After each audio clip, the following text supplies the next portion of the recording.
Halo YouTube, kembali lagi dengan Bimo Gunung Traders. Pagi teman-teman, di hari Senin yang sangat cerah.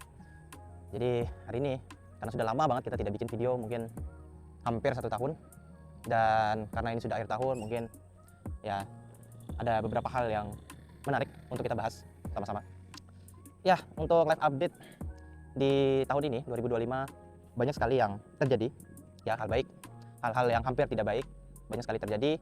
Tapi menurut saya ya kita mensyukuri aja, ya kita bersyukur dengan apa yang seharusnya terjadi, dan apabila itu tidak berjalan dengan baik, kita tinggal mengambil ilmu pelajaran dari situ dan ya mencoba untuk tidak mengulanginya lagi.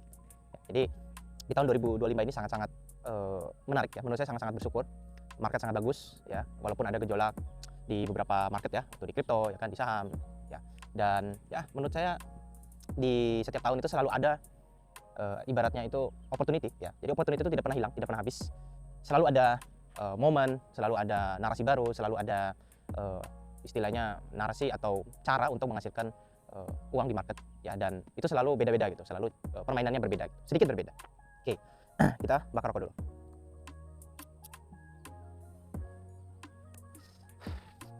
Oke, jadi ya saya baru bisa bikin video ya, dan mungkin akan bikin lebih sering karena ini udah menjelang tahun baru, libur udah pasti, libur panjang.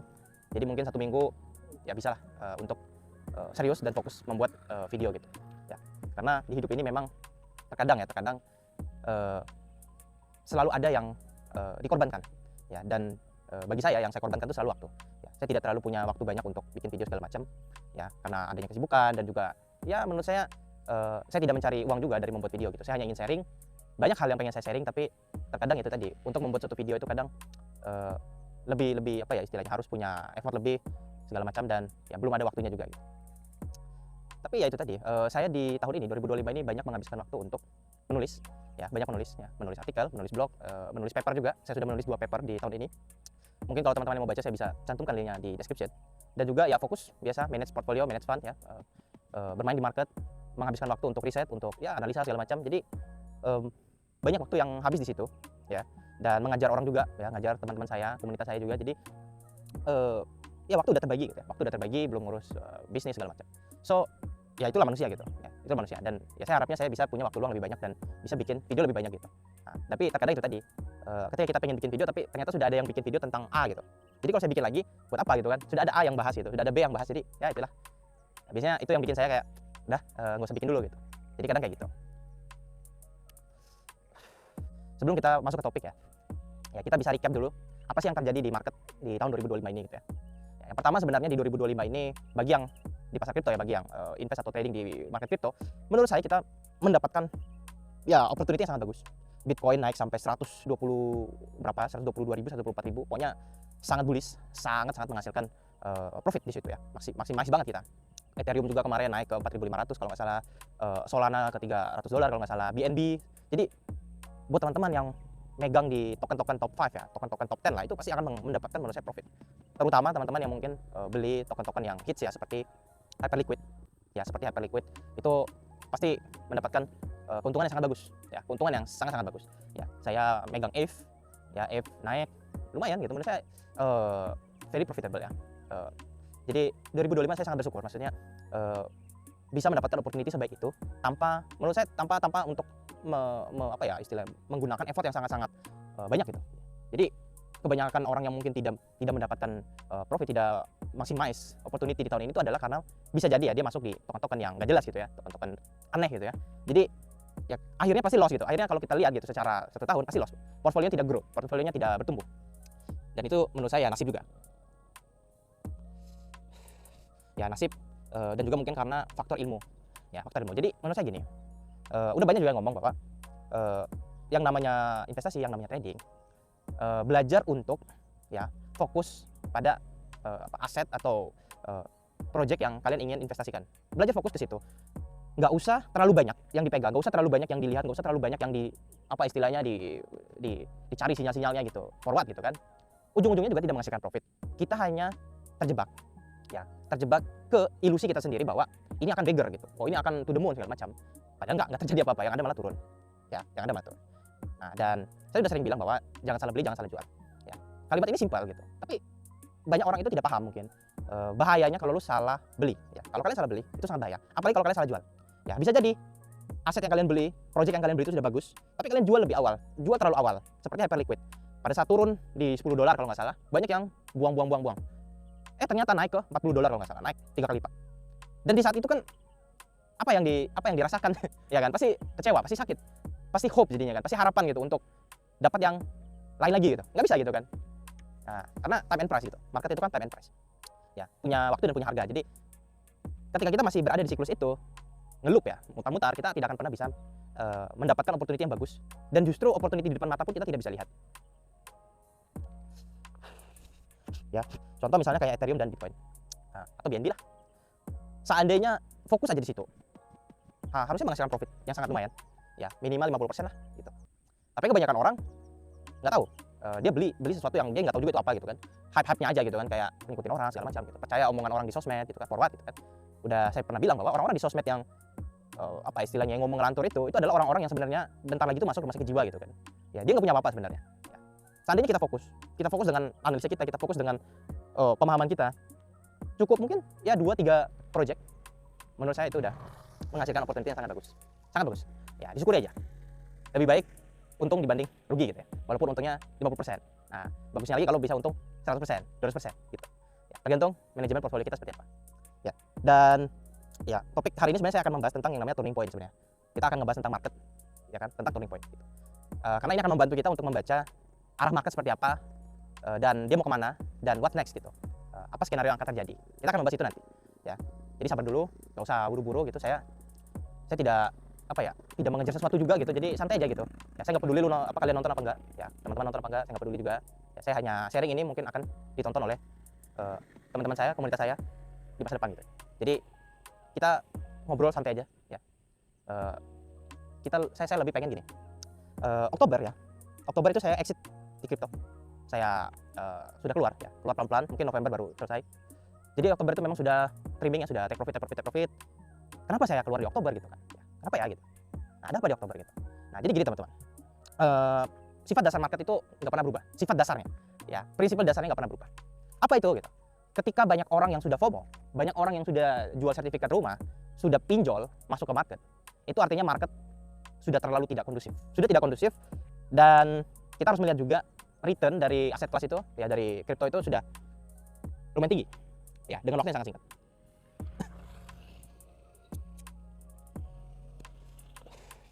Dan saya melihat ya, prinsip dasarnya adalah ketika suatu aset, suatu token ya, apapun itu, paling gampang Bitcoin, all time high ya, Bitcoin all time high, dari 100 naik ke 110, 120, hampir 130 kemarin, tapi nggak jadi. Itu euforia di market, bahkan di sosmed, gila, all in Bitcoin, all in ini, wow. Nah, kenapa dia nggak ngomong itu saat harga itu di bawah? Saat harga itu masih 70.000 ya kan, 80.000. Kenapa ngomong all in itu saat harga sudah 120.000 ya kan? Dan bulan September itu euforianya gila karena candle hijau terus. Bulan Oktober awalnya, di awal saya sudah memasang trading stop, saya naikin ya, karena saya punya 2 skenario. Skenario pertama, Bitcoin akan terus naik sampai 130.000, 140.000, possible yes, karena memang all time high ya, nggak ada anunya lagi lah, sudah nggak ada batasnya lagi, naik terus narasi ETF segala macam bla bla bla gitu kan. Itu skenario pertama. Skenario kedua adalah kalau dia turun ke 110.000, we must exit, kita harus exit ya, apapun alasannya ya. Kenapa ya 110.000 kita harus exit gitu?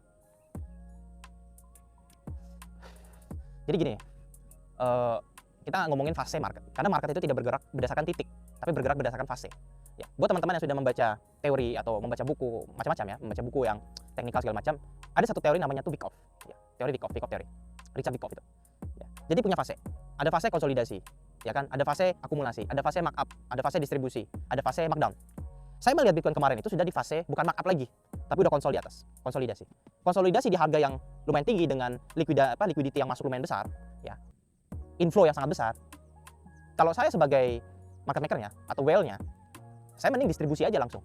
Holder lama ya, long term holder yang mungkin nggak bisa jual 3-4 tahun yang lalu, kalau menurut saya harus taking profit ya, secara rasionalitas kita, secara rasional aja ya, ilmu dagang aja gitu lah, nggak usah aneh-aneh deh gitu. Saya akan jual apabila banyak orang yang jual dan banyak juga yang beli ya, banyak supply dan demand-nya ya, supply-nya ada, demand-nya juga banyak. Maka ketika lagi harga itu lagi tinggi, dia bisa jadi menjadi fase distribusi, bukan akumulasi.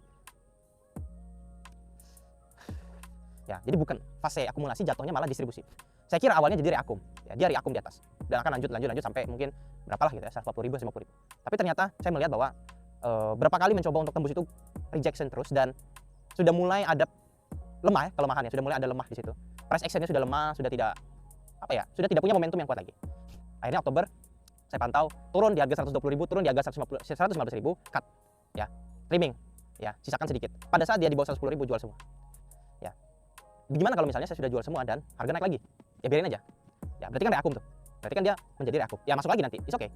Ya masuk lagi, it's okay. Karena logikanya kalau kita ngomongin secara empiris, kita ngomongin secara data, angka ya, maksudnya yang faktual. Ya kenyataannya seperti itu gitu loh. Kenyataannya adalah seperti itu. Ya, gagal untuk tembus, nggak kuat, turun, ya kita harus exit. Ya. Dan kalau kita sudah belajar, ya karena saya belajar gitu tentang Wyckoff segala macam, fase itu sudah memang menunjukkan adanya akan terjadi turning point, pembalikan arah. Ya, adanya pembalikan arah. Itu bisa benar bisa salah, 50-50. Tetapi didukung oleh saya mengecek total tree ya, total tree di crypto itu ada total tree index, melihat market cap ya, total tree-nya. Itu juga mengalami pelemahan. Artinya banyak token-token selain yang top 3 itu, yang Bitcoin, Ethereum segala macam, itu juga tidak kuat, mengalami decline juga, mengalami pelemahan. So, apa solusi saya? Ya kan? Ya solusinya itu tadi, menerima bahwa data sudah menunjukkan adanya ketidaksinkronan antara ekspektasi dengan apa yang terjadi, dengan kondisi realita. Ya, ekspektasi saya mau naik terus, tapi realita ngomong kayaknya enggak nih. Saya harus menerima kenyataan itu. Suka atau tidak suka, senang atau tidak senang, ya kan? Kecewa atau tidak kecewa, ya market don't care gitu kan. Market nggak tahu kita siapa, market nggak peduli lu siapa. Yang saya tahu adalah kalau saya tidak melakukan action, apakah saya berani menerima risknya, menerima konsekuensi dan resiko tadi? Yaitu apa? Yang nggak dapat apa-apa, loss, gitu loh. Apalagi dengan kepercayaan diri seakan-akan market akan mengikuti apa yang saya mau. Itu adalah problem, itu adalah penyakit. Ya, bentar lagi itu jadi sakit jiwa itu. Ya, jadi berharap bahwa dunia ini bisa kamu gerakkan hanya dengan kekuatan pikiran. Itu tolol. Ya, orang-orang yang punya punya pikiran seperti itu tolol. Ya, sesat itu. Ya, mau gak mau saya harus mengikuti bahwa realita sudah tidak sesuai dengan ekspektasi saya. Apapun alasannya, gitu. Apapun yang ibaratnya sudah saya rencanakan, sebagus apapun itu, trading plan sebagus apapun itu, dengan narasi sebagus apapun itu, market don't care. Ya kan, market tidak peduli. Ya, karena namanya juga market ya, tidak rasional, sangat tidak rasional. Jadi karena market tidak rasional, kitanya yang harus rasional, kitanya yang harus lebih waras, ya. Dan gunakan common sense, akal sehat, gitu. Ya. Jadi setelah saya menghitung segala macam, saya menghitung opportunity cost-nya seperti apa, kalau saya exit saya dapat berapa, kalau saya nggak exit konsekuensinya apa segala macam.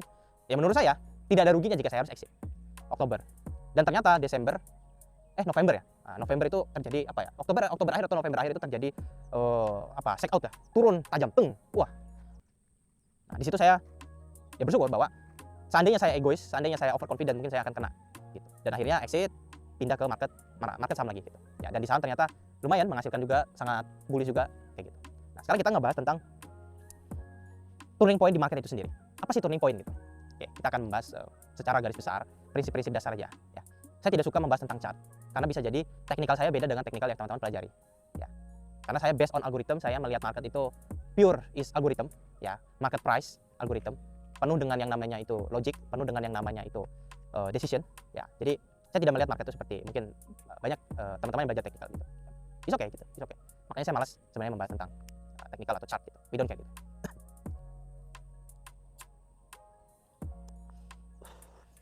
Jadi apa sih sebenarnya turning point gitu? Ya paling gampang gini lah, turning point itu titik balik, dah gitu aja. Ya, titik balik market. Kalau kita mengambil dari teorinya Wyckoff, ya setelah akumulasi ya, dari price turun, terjadi akumulasi sebelum reversal, ya market itu akan akumulasi dulu, konsolidasi ya. Konsolidasi tetapi lebih banyak yang buy, lebih banyak yang akum, ya. Lebih banyak yang ngebit, ya, lebih banyak yang nampung barang dibanding yang jualan gitu ya. Nah, itu akumulasi. Jadi dia beli terus. Ada juga yang jual, cuman jualnya dikit ya, banyak beli. Itu namanya akumulasi. Ya, fase di mana di market itu, contohnya misalnya di kripto atau di saham, ya, token atau shares itu ya, atau saham itu ya, lembar itu ya, lot ya, itu di akum ya, dibeli, ya, diambil di pasar gitu ya. Jadi bidnya banyak lah, gitu. Fase akum. Dan fase akumulasi ini biasanya nggak cepat, jadi bertahap dia, ya, bertahap pelan-pelan, beda-beda. Ya. Ada yang 2 bulan, ada yang 3 bulan, macam-macam, ya, tergantung gitu. Ya, tergantung seberapa cepat dan seberapa besar juga value dari nilai yang diakum. Jadi menciptakan demand. Ya, menciptakan demand create momentumnya, demand nanti akan menciptakan momentum. Setelah fase akumulasi, maka biasanya price itu akan mulai rising ya, harga akan mulai naik pelan-pelan bertahap ya, membuat suatu high baru ya, price yang lebih tinggi, membuat low price yang lebih tinggi ya, struktur market. Kemudian nanti akan masuk di fase markup atau fase reakum pelan-pelan. Dan itu berangsur lebih cepat. Jadi biasanya ada yang langsung terbang koreksi 2 minggu 3 minggu naik lagi. 2 minggu 3 minggu koreksi naik lagi gitu. Nah, jadi dari akumulasi biasanya dia naikin, dia reakum bentar, naik lagi, sampai nanti kalau sudah naik tinggi akan konsolidasi lagi panjang. Nah, itu bisa jadi fase reakum, bisa juga jadi fase distribusi. Ya, jadi turning point itu sebenarnya seperti itu. Di setiap naik dan turunnya market secara major trend atau swing pentingnya ya, swing majornya itu selalu terjadi konsolidasi. Maka kalau market konsolidasi, itu kita harus waspada, kita harus put attention, kita harus coba lihat baik-baik apakah ini reakum, apakah ini distribusi. Nah, karena kalau kita nanti teman-teman bisa cek, bisa browsing tentang buy off itu seperti apa. Ya, saya tidak mau membahas teknikalnya seperti apa, tapi konsep atau prinsipnya itu. Ya, pada saat dia fase sudah distribusi, biasanya akan terjadi markdown, turun gitu. Redistribusi lagi sampai ya marketnya turun. Ya, sampai marketnya mungkin ya udah nggak tahu nol mungkin. Jadi turning point itu seperti itu. Nah, belajar turning point apa sih tujuannya? Ya, mungkin banyak orang bingung gitu. Belajar turning point tujuannya apa gitu. Kalau saya sebenarnya belajar turning point itu memahami fase, memahami kondisi, memahami psikologi market. Itu mengajarkan saya bahwa jangan buru-buru, jangan masuk duluan. Ya, saya lebih sarankan jangan masuk duluan, jangan start awal. Ya, tunggu sampai fase akumnya selesai dan ada tanda-tanda momentum untuk naik, baru situ kita masuk bertahap. Ya, jadi jangan mendahului si whale-nya, si market maker-nya, nggak usah. Ya, jadi belajar fase itu sebenarnya mengajarkan kita kesabaran, mengajarkan kita untuk sabar, mengajarkan kita untuk melihat bahwa ini bukan waktunya kamu untuk masuk. Ya, take it easy. Ya, tarik nafas, sabar. Ya, kamu tidak harus masuk lebih awal. Ya, nggak usah gitu. Kamu nggak harus masuk lebih awal dan seakan-akan kamu sudah punya average price yang lebih bawah. Ya, itu salah satu menurut saya salah satu trik, salah satu taktik. Ya, mengurangi resiko menurut saya. Ya, jadi biarkan para market maker, para liquidity provider, para whale ini masuk duluan, biarkan mereka masuk duluan, biarkan mereka istilahnya itu merancang struktur harga seperti apa, dan ketika masuk ke fase yang dia mau breakout, dia mau lanjut naik, disitulah kita masuk. Ya. Walaupun memang ya average price kita tidak seperti mereka yang beli paling rendah, tapi ketidakpastian itu sudah kita kurangin. Ya, market itu kan tidak pasti. Ya, dan uang kita juga tidak pasti sebenarnya ya kan, bisa banyak bisa hilang gitu ya. Nah, jadi saya mengurangi resiko di situ. Saya belajar untuk mengurangi resiko di situ. Ya, karena lebih baik saya masuk di kondisi market itu sudah punya momentum, volumenya udah jelas, narasinya udah jelas, ya kan? Didorong dengan banyak hal ya, banyak hype-nya segala macam. Itu lebih membuat saya tenang, membuat saya lebih percaya bahwa ini akan naik gitu. Ini akan sesuai. Dan saya bisa mengukur resiko dengan lebih pas aja. Karena lebih simpel gitu. Kalau dia gagal breakout, dia lewat level stop loss saya, ya udah saya exit. Ya, saya tidak mau membuang waktu di situ. Ya, nggak mau gitu. Bodoh amat gitu. Nah, kebanyakan orang, kebanyakan retail badut, ya kan, yang agak tolol ini, mereka masuk terlalu awal dan mereka kadang tidak kuat ya menahan shake out-nya ya, tiba-tiba minus 20%, naik lagi, minus 30%, naik lagi kayak gitu. Nggak kuat, nggak tahan dia. Perutnya sakit, mulus. Ya, akhirnya apa? Dia cut loss. Saat dia cut loss, market malah naik. Kecewa lagi. Akhirnya dia kejar harga. Dia kejar harga sudah tinggi, koreksi, minus 20% lagi, cut loss lagi. Itu kalau cara mainmu seperti itu, kamu dikarungin. Ya, kamu diinjak-injak itu. Ya, itu dikarungin sudah. Nah, dan itu tolol namanya. Ya, jadi jangan bermain dengan cara seperti itu. Ya, itu sangat-sangat salah menurut saya. Itu merusak dirimu itu. Ya, psikologimu rusak berkali-kali dan akhirnya menimbulkan yang namanya trauma. Ya, kamu akan mengalami trauma nanti. Gue nggak mau masuk lagi nih di token ini. Gue nggak mau beli lagi nih emiten ini gitu. Kenapa gitu? Gue pernah nyangkut gitu kan. Kok lu nyangkut gitu kan? Ya, yang lain nggak nyangkut, kenapa kamu nyangkut? Nah, tolol gitu kan. Nah, di saham juga seperti itu. Karena saya selama 3 bulan ini juga masuk saham. Make more money juga lumayan, alhamdulillah. Di saham juga sama gitu. Ada saham-saham yang mungkin lagi naik kencang-kencang gitu kan. Kayak Raja, Ratu, Dewa, Archie, macam-macam lah, ya kan. PTRO segala macam banyak saham naik. Kemudian kemarin ada apa yang lumayan cepat tapi saham-saham gorengan. Apa itu? BKSL ya kalau nggak salah. Terus Antam juga naik kemarin gitu kan. Banyak gitu ya. TIN juga naik gitu. Banyak saham-saham yang naik. Dan akhirnya kan ada yang nyangkut pucuk. Ya, ada yang nyangkut pucuk. Dan itu tadi gitu. Kenapa kamu bisa nyangkut pucuk? Ya kan, why gitu. Dia bisa nyangkut pucuk. Ya. Kayak apalagi kemarin MBSS juga naik, turun, nyangkut gitu. Banyak. Jadi saham juga sama, perilakunya hampir sama kayak di kripto juga. Selalu ada yang nyangkut pucuk, marah-marah di sosmed, kasih bintang 1, rating bintang 1 di Play Store di aplikasi sekuritas gara-gara nyangkut padahal tolol. Ya, FOMO, ngejar harga sudah tinggi, orang beli di bawah, orang sudah untung 40%. Ya keluar, dia masuk. Ya emang agak beda gitu. Memang manusia itu lucu gitu. Manusia itu unik, manusia itu lucu, dan ada manusia paling tolol juga gitu. Ya. Nah, yang kalau tolol ini biasanya satu uangnya dikit. Ya, satu uangnya dikit gitu. Dia nggak bisa make money gitu kan. Terus yang kedua gitu, ngeyel gitu, ngeyel. Ya. Ya, makanya saya sudah malas juga kayak bukan menegur juga, tapi memberi nasihat juga gitu untuk ya lu belajar dulu lah gitu. Gak mau. Dan saya nggak ngerti juga urgensi dia masuk market dengan uang yang sedikit, ilmu juga sedikit, otaknya kecil lagi, tolol gitu kan. Apa yang lu harapin? Ekspektasimu apa? Ya kan? Apa sih sebenarnya yang ada di pikiranmu gitu loh. Nah, itu tuh saya masih belum bisa paham tentang cara berpikir mereka yang sangat-sangat dungu gitu. Ya. Market itu kan sangat-sangat wild, sangat-sangat liar. Market itu wild, ya. Arena wild juga gitu. Dengan ibaratnya tanpa persiapan, ya, lu masuk market tanpa persiapan, tanpa perhitungan yang matang, tanpa risk management yang bagus, you're gonna die gitu. Lu akan mati di situ. Lu dikarungin, lu disangkutin, nyangkut. Apalagi buat orang-orang yang tidak biasa menerima kesalahan, tidak biasa cut loss, FOMO lagi, udah habis. Ya, what's the point juga. Dan mereka serakah, cenderung retail miskin yang duitnya dikit ini serakah. Porto nilai 5 juta mau jadi 500 juta. Kebanyakan nonton YouTube, nggak tahu dah. Porto 10 juta pengen 1M, buset. Wow, wow, ya. Seindah itukah dirimu gitu kan? Kamu siapa? Ya kan? Bandar juga bukan. Bandar juga nggak peduli. Bandar juga nggak mau main sama orang kayak kamu gitu. Itu sering terjadi. Ya. Makanya udah lama kalau yang pada nonton video saya udah bilang. Target itu harus realistis. Ya. Kalau Anda punya uang 1M, kalian nyari 20-30% growth per tahun, itu sudah sangat-sangat bagus. Sudah sangat-sangat keren. Ya. Jadi nggak usah berharap gue punya uang 100 juta jadi 10M. Itu dirimu tuh sudah ngomongnya udah tinggi. Kalau masuk di kasino itu kamu tuh duluan ditampol. Ya, bawa chip nilainya cuma 100 juta, pengen menang judi jadi 10M. Ya kan? Masuk ke table, main. Baru 1 jam hilang, habis. Ya, kenapa? Kembali lagi. Ini memang benar, banyak faktor yang berpengaruh itu, terutama ilmu dan psikologi juga, ya. Orang yang tidak punya ilmu, ya. Itu 11-12 sama orang yang sakit jiwa sebenarnya. Ya. Dia bisa asal ngomong, ini akan naik 300%, ini akan naik 500%. Tanpa melihat keadaan yang sebenarnya, ya.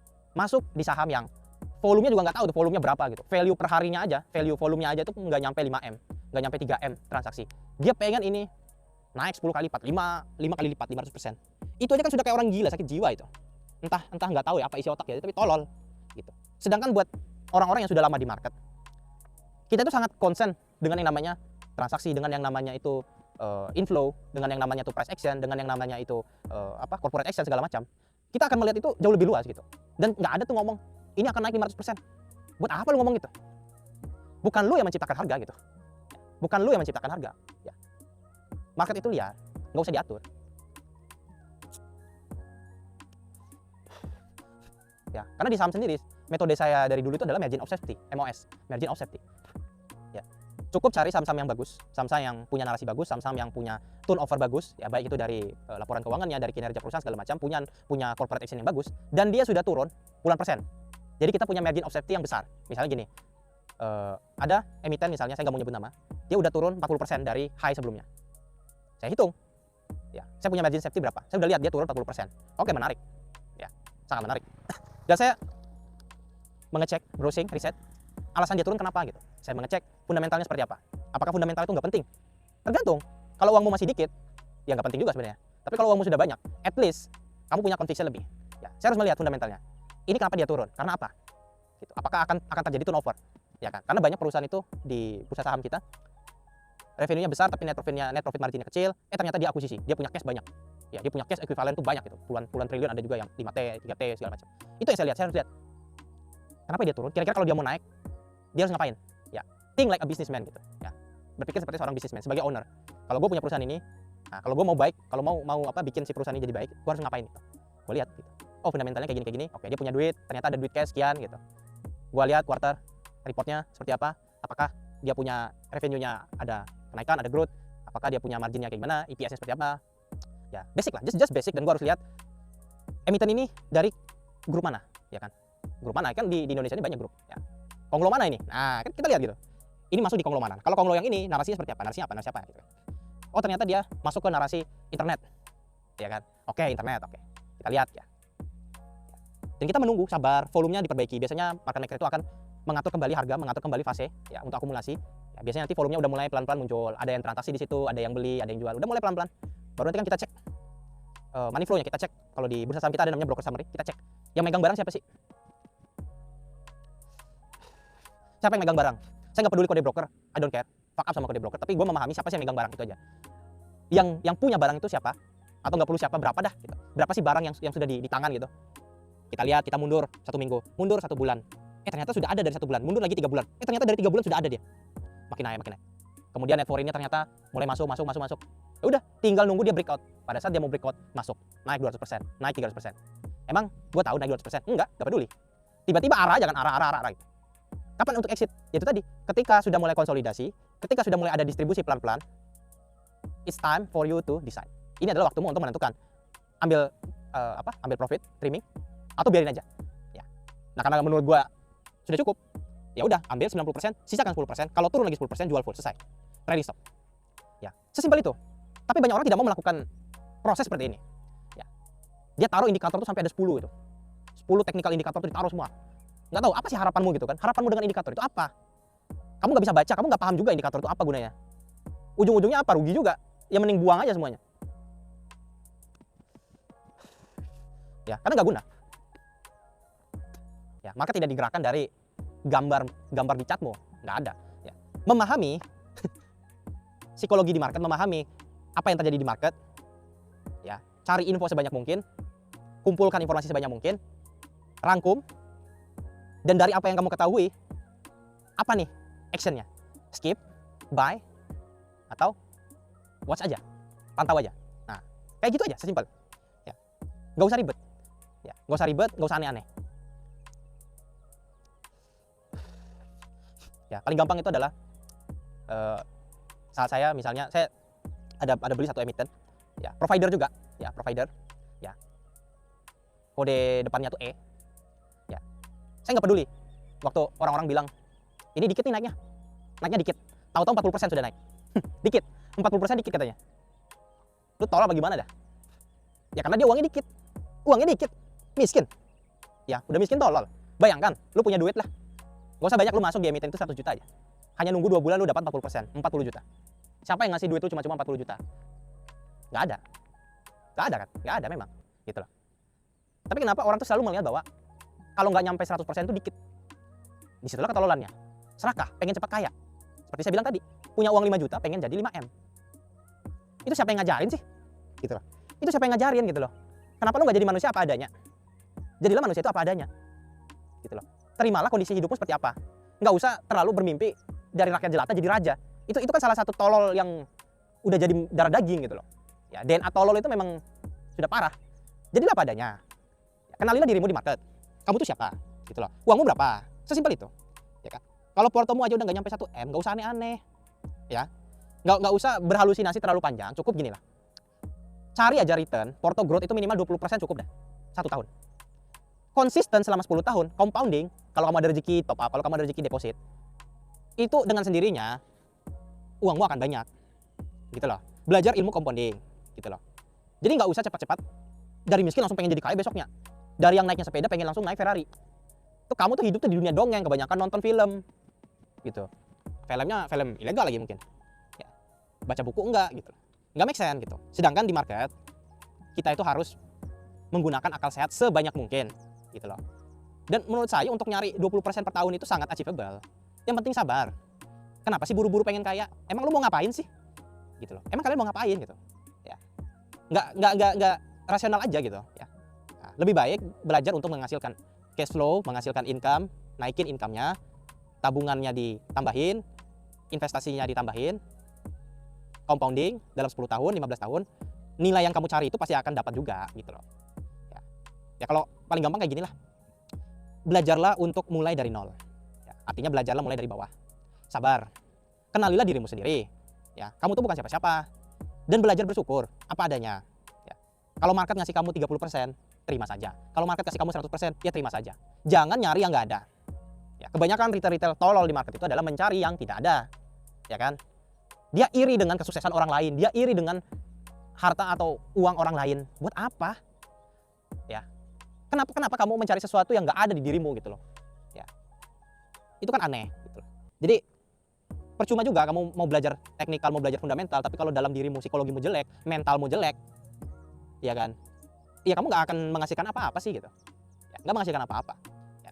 Makanya paling sulit di market itu adalah bukan soal untung dan rugi, tapi soal kamu tuh masih waras atau enggak. Itu sebenarnya paling sulit. Ya. Stay di market dalam waktu yang lama, bermain di market dalam waktu yang lama, dan tetap waras, itu adalah privilege. In one moment, lu akan beggar juga. Kalian akan dapat keuntungan yang banyak juga. Hanya perlu sabar, hanya perlu waktu, gitu. Ya. Jadi nggak usah ditanya-tanya kapan, ngapain. Ya. Sabar aja, jalani, syukuri, terus perbaiki apa kesalahan. Dengan sendirinya kita bisa menghasilkan profit tadi. Ya. Dan nggak usah serakah sih. Nggak usah serakah gitu. Udah dikasih 30%. Ya bersyukurlah. Siapa sih yang ngasih cuma 30%? Lu buka usaha deh. Ngasilin 30% 2 bulan bisa nggak? Belum tentu. Ya, belum tentu gitu loh. Jadi mau di market saham, mau di bursa saham, mau di kripto, kurang lebih sama lah. Ini semua hanya tentang diri kita. Hanya tentang siapa kita. Dan yang paling penting, kenapa kita ada di situ? Kenapa kita masuk ke situ? Itu paling penting. Ya. Jadi itu saja teman-teman. Ya. Saya sudah membahas secara umum tentang turning point itu seperti apa. Teman-teman bisa mencari tambahan sendirilah di internet. Tapi saya lebih senang itu membongkar ketololan kita sebagai retail. Karena satu-satunya jalan, satu-satunya cara untuk kita bisa profit konsisten, portofolio bisa growth konsisten adalah waras. Menjadi waras di market, itu adalah privilege. Ya. Oke, itu saja teman-teman. Semoga teman-teman selalu sehat. Jangan bangkrut dulu. Ya, karena 2026 akan lebih seru, akan lebih menarik. Ya. Jadi selalu ingat pesan saya bahwa jangan salah beli, jangan salah jual. Oke, itu saja teman-teman. Selamat pagi, semoga rezeki kita makin lancar. Thank you.